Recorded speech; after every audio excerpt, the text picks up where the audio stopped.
My grandfather was a survivor of the Titanic.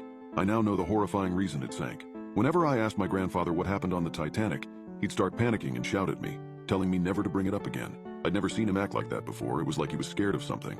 I figured it was just PTSD, but I would soon find out that the real reason was so much more horrifying. The first time I asked, with his hands violently shaking and his voice cracking, he made me promise never to tell anyone that he survived. He was worried people might think he was crazy.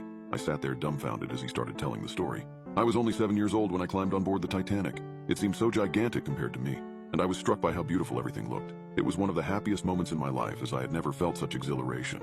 Despite how happy I was, however, deep down I couldn't lose this feeling that something about the Titanic was horribly wrong. The second day is when things started to go wrong. I began to notice some strange behavior from some of the other passengers on board the Titanic. They seemed to be coughing a lot and their eyes were very red. My father assured me that it was nothing, but I can remember how frightened he looked. He left for a few minutes and came back carrying a wrench and told me it was just for protection.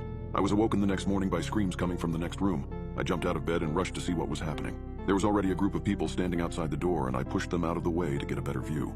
I froze while staring at the contents of the room. There was a man lying on the floor with his stomach ripped open while his 2 young children seemed to be feasting on his intestines. I was shoved out of the way as 2 of the crew rushed in. They grabbed the children and struggled to hold them, as the children were like rabid animals. They managed to subdue the children by knocking them out cold. We were ushered back to our rooms so that they could clean up the mess. I wandered the ship for the day and noticed that a lot of people seemed to be very sick. The crew told everyone that the sickness spreading around had nothing to do with the cannibalism that was happening, and that there was no need to panic. They were so wrong. I was awoken on the 4th day by screams and running from outside the cabin. I peeked outside and was shocked as the hallway was covered in blood and bodies were spread out throughout the floor. I quickly closed the door and went to wake my parents, but I noticed they were missing. I didn't know what to do, as I was afraid to leave the room, but was afraid to be by myself. My rumbling stomach finally convinced me that I needed to leave and find some food. I crept to the door and peeked out and was relieved to find the hall empty. There were distant sounds of the engines rumbling and the occasional scream. I remembered that there was a kitchen down the hallway which would probably have something in it I could eat. It took an eternity for me to move down the corridor, as I was trying to avoid stepping in blood or blood-stained clothes. I reached the kitchen and almost puked while gazing at the corpses inside. They looked like someone had stabbed them hundreds of times. They appeared to be a mixture of crew members and passengers. I grabbed any food that was close at hand and fled. I quickly ate the food that I had acquired and began to search the ship. I kept coming across more corpses along each corridor. Many of them looked like they had their stomachs ripped open. It was beginning to get dark, and I was starting to get worried that everyone else on board was dead. I rounded a corner and my bladder let loose as a gun was pointed in my face. I stood there shaking as one of the crew gazed at me for a few moments. He put the gun away before rushing off and leaving me standing there alone. It took me a while to gather my senses, and by this time it was completely dark. I had heard distant gunshots in the direction the crew member had run and wondered what he had shot. I was thrown to my feet as a deafening crash rocked the ship.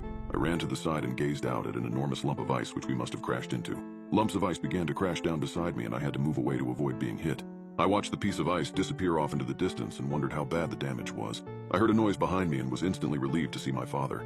I began rushing towards him, but stopped after seeing his clothes were covered in blood. His eyes locked on mine, and I began to shrink back as his gaze was that of an animal, and not a human. He let out a guttural growl and then began to charge at me.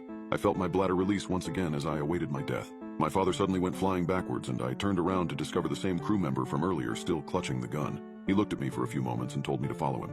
He told me his name was Arthur, and that he was desperately trying to find his son who was missing. He was moving very quickly, and I was barely able to keep pace. He was peeking around every corner, and we walked by dozens of corpses. We eventually reached an area with a large number of survivors. Some were attempting to lower the lifeboats, while the others were trying to fight off the other passengers who seemed to want to eat them. Our lifeboat was the last to be lowered, and in the process of trying to get in, we were overrun by the infected. Arthur immediately began firing off and taking out as many as he could, ensuring that everyone got into the lifeboat safely. In the midst of it all, we heard a boy screaming from nearby. I ran with Arthur to investigate, and immediately we both knew who it was. It was his son. Arthur told me to grab his hand and run back to the lifeboats. He said he would hold them off and meet us there. As we were running, I heard the screams of Arthur as he was torn to pieces. He had saved us, but lost his life in the process. They managed to get the last lifeboat down and evacuated the last of us remaining survivors.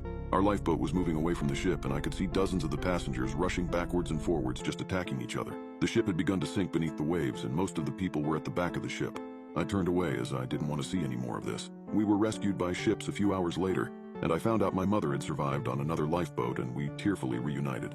The hug we shared felt like it lasted for hours. As I was climbing the steps to the ship, I thought about Arthur and his sacrifice to save his son. He was the type of man who would do anything for the ones that he loved, and I will remember him forever.